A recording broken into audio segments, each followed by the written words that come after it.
நீங்க ஓட்டுறீங்களா? ஓட்டுங்க ஓட்டுங்க மேடம். நீங்க கை வச்சீங்க, ஓட்டுங்க. சம்பளம் வாங்குறீங்கல்ல? யோ என்னது? யாரை கேட்டு கீழே போறீங்க? உங்க கிட்ட சண்டை போட நான் வரல. கண்டிக்கின்றோம்.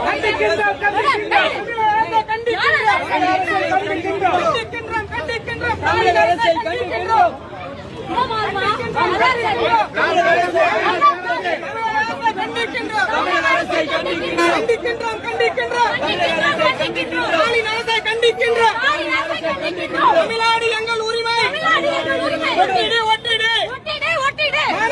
தமிழ்நாடு என்று ஒட்டிடு ஒட்டிடு தமிழ்நாடு என்று ஒட்டிடு. புறக்கணிக்காதே. லேப்டாப்ல அப்பா பேட்டா எல்லாத்தோட போட்டோ போடுற காசு இருக்கா? தமிழ்நாடு எழுதுறதுதான் காசு இல்லையா உங்களுக்கு? தயவு செஞ்சு சொல்லாதீங்க.